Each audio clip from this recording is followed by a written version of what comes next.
des activités qui ont été autorisées dans le domaine agricole. L'installation de la future activité ne rentre pas dans les conditions du domaine agricole. Donc c'est pour cette raison qu'on fait évoluer ce secteur-là, mais uniquement à l'endroit. Mais ça, j'ai bien compris. Vous avez l'air de ne pas l'avoir compris. Mais c'est cette phrase-là, alors, parce que là, on dit, en gros, J'ai l'impression que vous ne l'avez pas compris. Ou alors, vous avez fait une explication qui vient entre les lignes. Nous on ferait évoluer un secteur agricole vers un secteur qui va pouvoir recevoir de la zone d'activité. oui, j'ai bien compris. Voilà. Donc, mais on ne fait que ça. D'accord, ben à ce moment-là, la phrase telle qu'elle est formulée là, en cohérence dans le zonage du colu au regard de la réalité de l'occupation du pôle, c'est pas la réalité de l'occupation actuelle.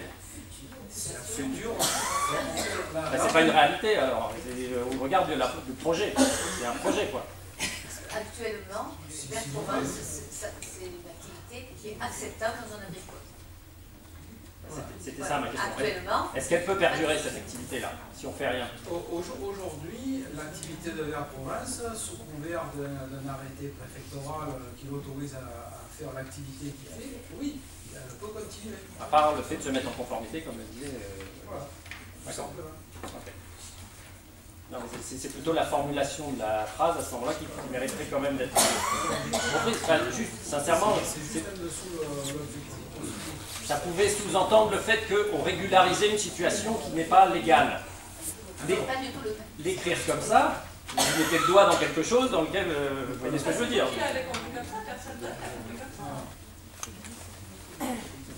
Bon. Non, mais j'ai la réponse à la question. On va revenir sur le fond parce que au global, quel est l'intérêt de la commune dans ce projet? Il y a une question. On a assisté, un certain nombre d'entre nous ont assisté à la présentation du projet Veolia. Le projet lui-même, il est, à mon avis, très intéressant. Le projet lui-même de production de biomasse, etc., il est très intéressant. La question pour la commune, c'est pourquoi à cet endroit-là? Pourquoi autoriser Veolia à exploiter à cet endroit-là? C'est ça la vraie question. Donc, quel est l'intérêt pour la commune, là? Quelle est la position des riverains? On avait évoqué le sujet en disant, cette modification, vous-même, vous l'aviez évoqué en disant, si les riverains n'en veulent pas, on ne la fera pas, la modification. Je ne sais pas si vous vous rappelez cette évocation de ce sujet-là.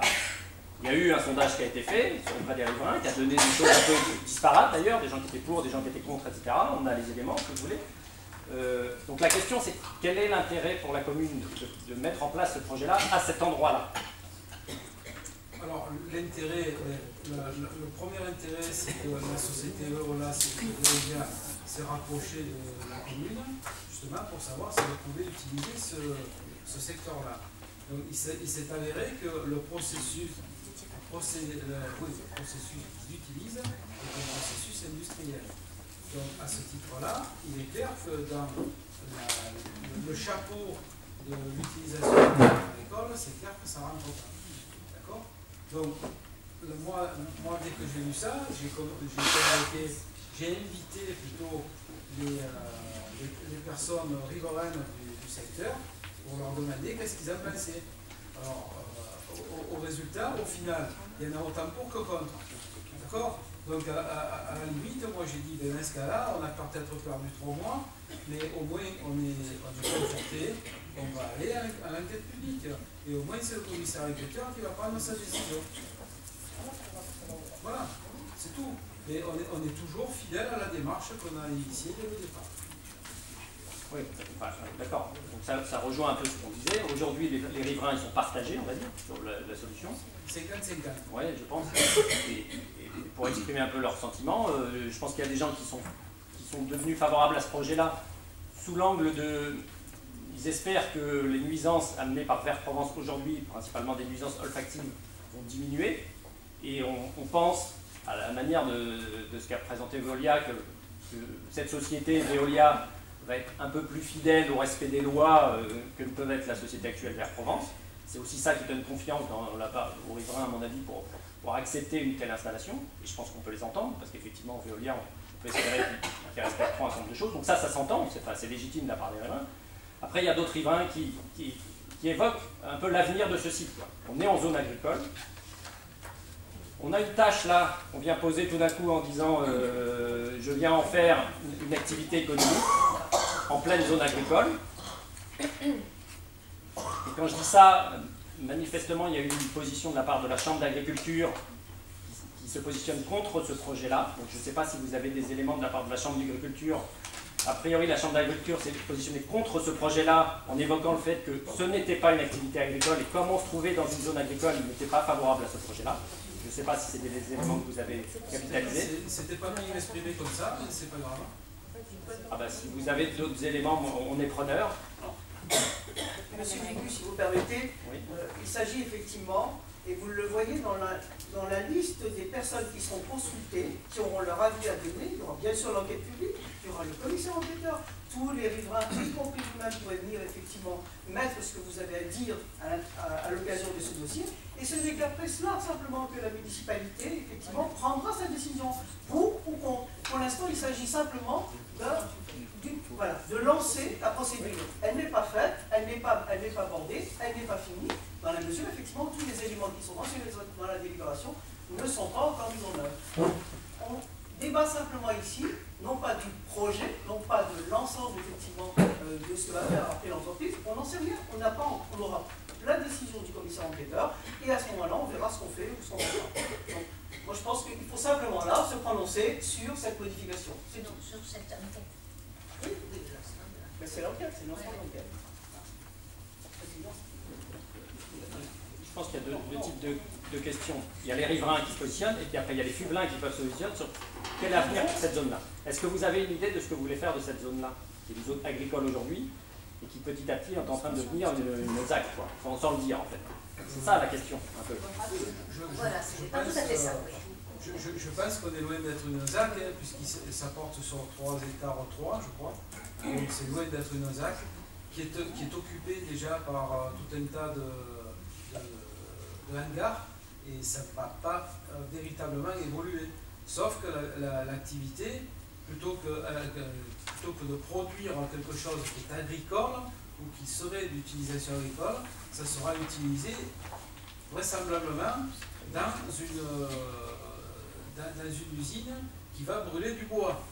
Donc je veux dire, on est toujours dans la même configuration, sauf qu'on passe d'un projet agricole à un projet plutôt industriel. Alors quel est l'avenir des parcelles 55 et 57 qui appartiennent aux propriétaires de Verprovence?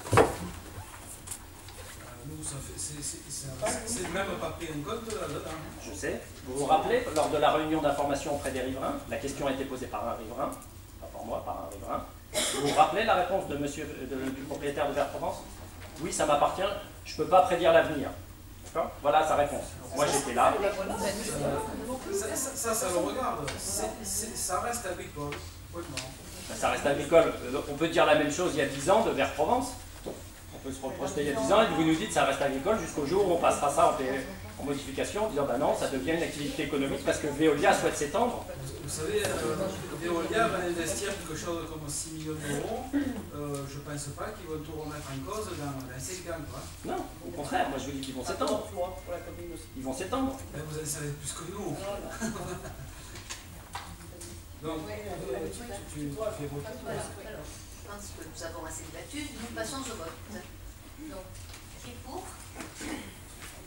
Qui est contre? Merci. Voilà, je reviens sur le Coden. Là. Donc, en fait, l'activité qui était concernée, elle avait une autorisation qui s'arrête là maintenant. Donc, ça pourrait être renouvelé. Et elle s'étend sur 70 000 m², c'est-à-dire 7 hectares.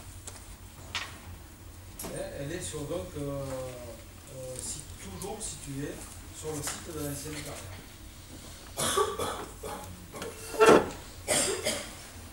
Voilà.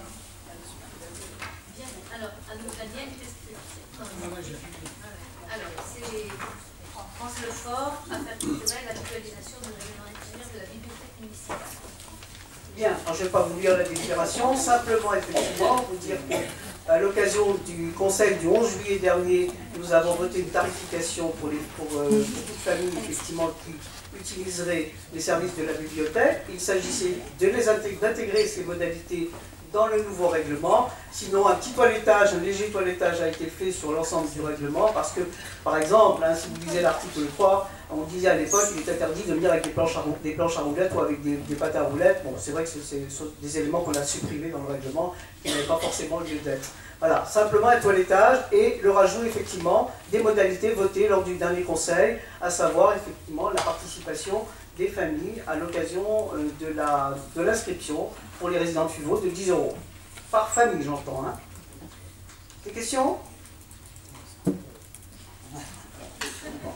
Non, lorsque le sujet avait été évoqué, effectivement, on s'est exprimé contre cette délibération. Donc nous n'avons pas changé d'avis. Hein. On considère que ça reste que le bénéfice apporté par cette souscription, cette tarification, cotisation est totalement dérisoire au regard du budget et que le signal apporté à la culture et à l'accès à la culture et à l'accès aux livres est tout à fait déplorable. Et comme nous l'avions dit la dernière fois également, effectivement, on ne peut pas tout faire gratuit tout le temps. Madame le maire, on peut passer au vote peut-être? Il y a pas de questions? Alors, nous avons voté, donc qui est pour? Qui est contre? Merci beaucoup. Donc, Marie-Ève Levilliers, venant au règlement de fonctionnement des établissements d'accueil de l'enfance et vous savez